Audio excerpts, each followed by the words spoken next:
প্রথমতে আমার বিপিএফ দলের মুরব্বী হাগ্রামা মহিলারী ডাঙরিয়া দিব কচুগাঁও সমষ্টিত প্রতিদ্বন্দ্বিতা করবার কারণে মোক যে তেখেতে বাছনি করিলে তেখেতে আমার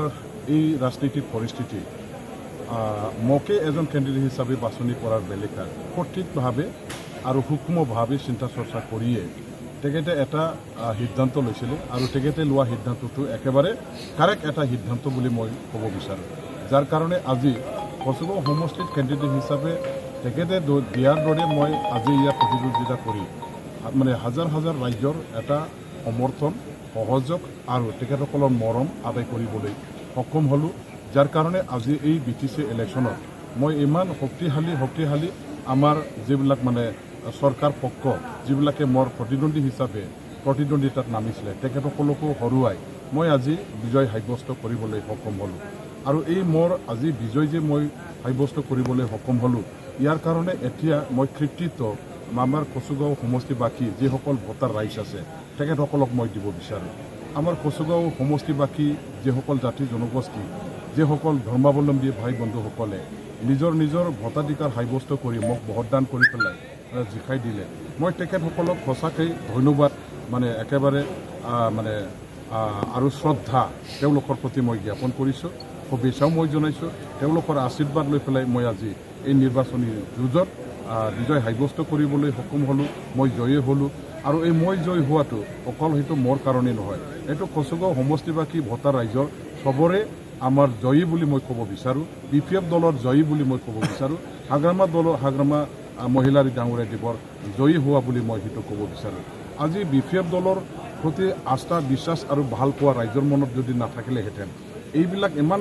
মানে শক্তিশালী প্ৰতিদ্বন্দ্বী যিসকল আছে তেখেতসকলক হৰুৱাই BPF দলে ইয়াত চৰকাৰ নথকা এই অৱস্থাত থাকি প্ৰতিদ্বন্দ্বিতা কৰিবলৈ বাধ্য হোৱা এইখিনি সময়ত মোক নিশ্চয় জিকাই দি আজি ইয়াত BPF দলৰ মান সন্মান ৰক্ষা কৰাটো এইখিনি সুযোগ দিয়াটো কেতিয়াও সম্ভৱ নহ'লহেঁতেন আজি একমাত্ৰ BPF দলৰ প্ৰতি আস্থা বিশ্বাস কচুগাঁও সমষ্টিবাসী ৰাইজে হাগ্ৰামা মহিলাৰী ডাঙৰিয়া দিবৰ BPFৰ প্ৰতি তেওঁলোকৰ আস্থা বিশ্বাস থকাৰ কাৰণেহে ৰাইজে হিল ঢোল ভাঙি ওলাই আহি মোক ভোটদান দিলে মোক ভোট দিলে আৰু মোক জয়ী কৰালে সমষ্টিবাসী ৰাইজৰ হৈ কাম কৰি যাম সমষ্টিখনৰ উন্নয়নৰ কাৰণে কাম কৰি যাম এতিয়া কথাটো হ'ল যে BPF দলে যেহেতু একসংখ্যা গৰিষ্ঠতা লাভ কৰিবলৈ মানে সক্ষম হোৱাৰ পথলৈ গতি কৰিছে আৰু আমি এই অৱস্থাত থাকি এতিয়া BTCত অকলে চৰকাৰ বনাব পৰা অৱস্থা যেহেতু দেখিবলৈ পাইছোঁ আমি চৰকাৰখন কেনেকৈ বনাম আৰু আমাৰ চৰকাৰ বনোৱাৰ ৰণকৌশল কি হ'ব নিশ্চয়কৈ আমি অহাকালি আমাৰ দলৰ মজিয়াত আলোচনা কৰিম আৰু এই হিচাপে এতিয়া আমাৰ BPFৰ নেতৃত্বত হাগ্ৰামা মহিলাৰী ডাঙৰীয়াৰ নেতৃত্বত BTCত এটা শক্তিশালী চৰকাৰ এইবাৰ আকৌ আমাৰ BTCবাসী ৰাইজে পাবলৈ সক্ষম হৈছে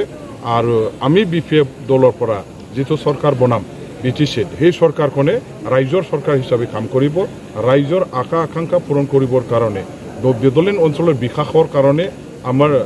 BPFে নিৰ্বাচনী যিবিলাক আমাৰ ইস্তাহাৰত আমি প্ৰতিশ্ৰুতি দিয়া সেইবিলাক আখৰে পালন কৰি সফল কৰি আমি কাম কৰিবৰ কাৰণে এটা সিদ্ধান্ত লৈ সংকল্প লৈ পেলাই কাম কৰি যাম আমাৰ চৰকাৰ বনোৱাৰ কাৰণে নিশ্চয় আমি কাইলৈ আমাৰ দলীয় মজিয়াত আলোচনা কৰাৰ পাছত চৰকাৰটো কেনেকৈ বনোৱা হ'ব মই আপোনালোকক জনাই দিম